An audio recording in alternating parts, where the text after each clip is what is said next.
So, far away Lucas, why are you not here with me today? Because I don't want to get ill. Yeah, Brad's got COVID. So today we're going to be talking about Hocus Pocus. Lucas, have you seen Hocus Pocus? I have. It was actually one of my favourite Halloween films growing up. Yeah, it's one of those ones that everyone seems to have seen, but I'm pretty sure it didn't do too well when it came out. It's just that because it comes on every Halloween, it becomes one of those cult classics that everyone's like, oh, let's watch Hocus Pocus, it's Halloween. I actually watched it again this morning, because... this morning? Yeah, it had been like 10 years since I'd seen it, so I was like, I'm going to watch Hocus Pocus, because obviously the reason we're making a video on it is because there's a sequel coming out from when this video goes out in a couple of days. And I'm really looking forward to the sequel, because after having just watched it again, it's so goofy. I love it. It's so stupid. If anyone's not seen Hocus Pocus, first of all, I would recommend watching it. It's on Disney Plus at the moment. But Hocus Pocus is about three sisters, the Sanderson sisters, who are witches. And they lived in the town of Salem 300 years ago until they were discovered and hung in a scene I don't remember, but they actually get hung. So, I mean, you don't see the full body shot, but you see the legs dangling. That's dark for a kids' movie. I think, but it's one of those ones where, because you know they're coming back, it doesn't feel as dead, if that makes sense. The sisters get essentially resurrected in what was the modern day, which was 29 years ago. So 93, I think, was the film came out. And then they try and sort of complete their work of absorbing all these kids' souls to become immortal, and the people who wake them up have to stop them. There's a talking cat, there's a zombie, overall, general fun Halloween film. But what I want to talk about today is some of the behind-the-scenes stuff that went on with the film. Namely, the fact that the filmmakers made the actors eat bugs. Do you remember the character of Billy Butcherson? Billy Butcher, yeah, the boys, I know him. I did think that when I read it. He's called because they call him Billy the Butcher in it. But yeah, no, fucking Billy Butcher. Now, Billy Butcherson is, I didn't remember this, but he's the zombie in the film. And apparently he was having a relationship with the head witch, who is Bette Midler's character. But then he had a cheeky little fling with Sarah Jessica Parker's witch, and so Bette Midler killed him. I think that was that's his backstory. So at one point in the film, he gets resurrected as brought back from the dead, brought back as a zombie in order to chase the kids. And he looks great. Like the makeup on him is really good. He's got a full-on zombie makeup. His lips are sewn shut. Basically, there's a point in the film where he cuts the strings off his lips, and when he opens his mouth, dirt, dust comes out. But also, moths fly out of his mouth. Don't come along now! So if you think about when this is 93, we're just verge of CGI becoming a staple, because Jurassic Park was 93, and that was one of the first films to use it in a proper photorealistic way over the course of the whole film. So you might be thinking, well, how did these moths get out of his mouth? That's because the moths were put in his mouth.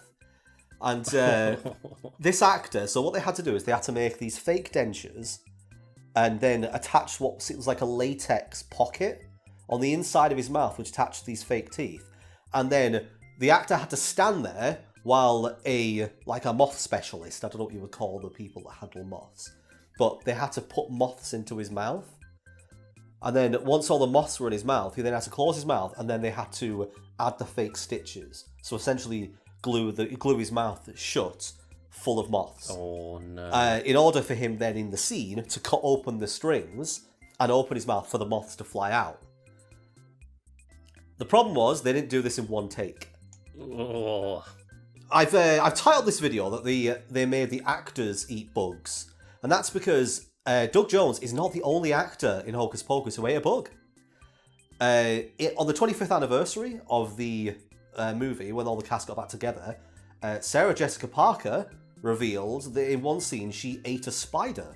Now, I'm going to preface this by saying I watched the film. I don't think that's a real spider. I think she was being quite cheeky and getting away with it by saying that she ate the spider, because in the film it was meant to be a spider. But she sort of picks it off a post and starts nibbling on it, and then she puts it in her mouth. Therefore, it stands to reason, does it not, sisters dear? So I think what it actually was a fake spider, and she's just being sort of coy about it and making it seem like, because it looked a bit too big to be the kind of spider that somebody would just eat without giving a shit. I like how you've got a set defined like size of spider that could be eaten in one bite. I mean, think about it though. Like, if you were on the set of a film and you were being paid loads of money, and they were like, "You got to eat this little spider," you'd be like, okay." But if they got like a gigantic spider and were like, "You got to eat this big spider," you'd be like, "No, I'm not eating that giant spider." What if it goes down alive and starts crawling around in my stomach? So, like, new goal on Patreon of like, hit a certain amount to get Brad to eat a giant spider. No, see, I even said on the Patreon, I'm quite happy to make all these jokes. I'm not getting people to give me money to eat a giant spider. Oh god, you know what I will do though? They've got all those little like those cricket snacks or like the lollipops that have stuff in them. Oh yeah. Yeah, go on, let's pick a random number for that. We're making a gag out of this, aren't we? So but that's like a sweet. Yeah, but it's also got a bug in it, and no one wants to eat a bug. I'd eat one of those. What, for free? Yeah. Alright, you've said it now. Go for it. Alright, there we go. I was going to set a Patreon goal for it. People enjoy eating, like, candied insects. I was going to set a Patreon goal for it, but now, what I'm going to do, I'm going to definitely order some of those, and then next time Lucas is here to film, I'm going to give him one. And if he doesn't eat it, it's his own fault. This is the fun side of not being able to have CG, is, like, the fun, like, weird workarounds that people had to do. Yeah, like, that film has so many really cool practical effects as well. And I really enjoyed watching, like, the bits where they fly around on the brooms look so good, because they're obviously, for the most part, I'm guessing they're real. They're probably on like cables or something of that ilk. But they've got these flowing robes that look so good when they're flying around. Like, there's an ethereal look to them. And like, I didn't realise until I went back and watched the film this morning how goofy the Sanderson sisters are. Like, because I remember them from my childhood. I remember them being scary. But they weren't scary. They're goofy. Really? Yeah, they're so silly, and like they're constantly screaming and like scared of modern stuff. But when they're flying around on the brooms, there's just something, like I said, very ethereal about it. Especially, the scene where Sarah Jessica Parker's singing the song. The questionable song. Come, little children, I'll take thee away. Yeah, see, like, I always kind of... Children, I'll take thee away. Sorry, carry on. I always saw them as, like, this goofy trio. It's like Dumb and Dumberer, isn't it? Like... Yeah, well, they do very much act like the Three Stooges in a way, but... Yeah. I've always remembered them as being scary, because I guess I was a kid, and the idea of these witches trying to eat my soul was probably... I guess, maybe I've just rewatched it enough times, like, being a little bit older, that I just realised, no, these are just goofs. Yeah. But no, it's because I am really looking forward to the sequel now, because after rewatching it, like, I'm hoping that it's just another sort of goofy adventure. I don't want them to try too hard. Like, I basically want the same film again, but different. That's the weird thing, though, isn't it? Is because, like, this is going to be another kids' movie. Like, we are not the target audience, even though we grew up with...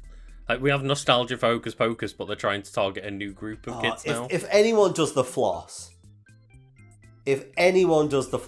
I'm out. Brad's just turning I'm out. Like... No, I get that part of it is meant to be like there's a lot of humour in fish out of water storylines, but I really don't want to see them try and be funny. Like, where it's what it is. It's whenever adults try and do what they think the kids will find funny, and you always end up with this weird juxtaposition where you can see why it's supposed to be funny, but it's just cringy. I don't want that. We're gonna get that now, aren't we? Probably. Ugh. So I've just grabbed a glass of water because I just had a lovely little coughing fit.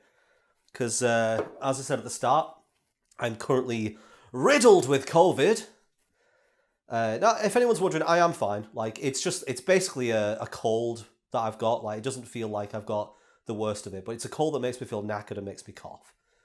Everyone, like, now knows that we are forced to work while we're ill. Yeah, this is the thing I always found really funny. Like, Nisha and I recorded something yesterday as well. And it's like, people say, that YouTube jobs and stuff, they have it easy. Like, because of the upload schedule we have at the moment, like we're making a Hocus Pocus video now because we want to try and get out for the end of the week, which means I can't take a break. Like I can't have a break to recover because we got to keep working. Like as soon as this is finished, I've got to go and edit it as well. So I'll get to work from home, but I'll probably end up doing is like editing for 2 hours and then having to sleep and then getting up and editing again. So where we're at the moment, like people like us to be transparent, so we're going to fill people in. This recording session is happening in my kitchen, as have all of the other ones that have been shorter so far. Whenever Nisha's going to record one, she won't be in one for probably a week or two because she can't come round here to record because I'm diseased. Infectious. Yep. But Lucas now has his own setup, so instead of Lucas having to get a train over here, he can now film at his place. So we'll be calling in remotely to do videos with Lucas, and then every now and then you can, fly out and and yeah, like it won't stop me occasionally coming over, but it means like if I want to be in a video, it doesn't require me to travel for 3 hours there and back. Yeah, exactly. And Carl is still enjoying his break. We've seen him quite a few times. We don't know when he's going to come back, but we're going to be having a chat with him over the next week or so and talking about things and where they're going to be going.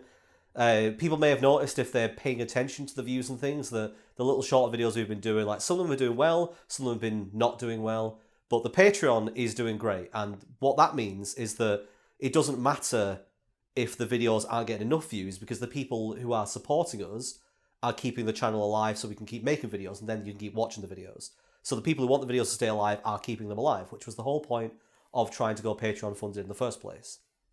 Yeah, and that's been like a massive weight off our shoulders. As you say, like the views have not been particularly great, but people have been very supportive and, both in the comments and helping out on Patreon. And we don't know what the exact plan is going forward.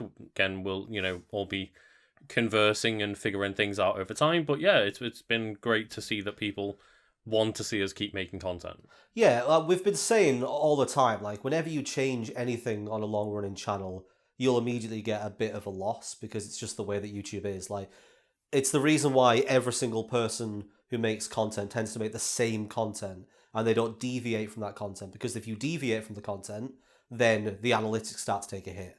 So we've deviated, we've switched away from primarily Carl, and we've seen a hit. It's just the way it is. So obviously, we're hoping that individual videos might spike and more people start to tune in as the time goes on. But at the moment, the Patreon is, it's good. Like we're positive about the future of this channel and the Untitled Side channel. If people haven't been checking that one out yet, we've mentioned it enough times. Just go watch it. Anyone who's still sticking around watching these, thank you very much. We hope that you've enjoyed this, learning a little bit about Hocus Pocus, because it's a great film. It's a fun little film. And I love the behind-the-scenes detail of just stuffing moths into someone's mouth to do a shot. Because, bravo to Doug Jones. Like, I wouldn't want someone to stuff moths into my mouth for a film. I mean, that's the thing. Bravo to him, but I will say that, maybe CG does help in situations like that, so we don't have to put moths inside of people's mouths anymore. Yeah. Yeah, that in a way, they had the Humane Society for Animals and stuff or whatever it was on site to make sure everything was fine. They made sure that the moths weren't mistreated. But being able to do that with CG definitely does take a lot of the time constraints and the pressure away from the crew and the actors. So there's a positive for using CG to replace a practical effect. Then again, would it look as real? It'd be worth it. Maybe.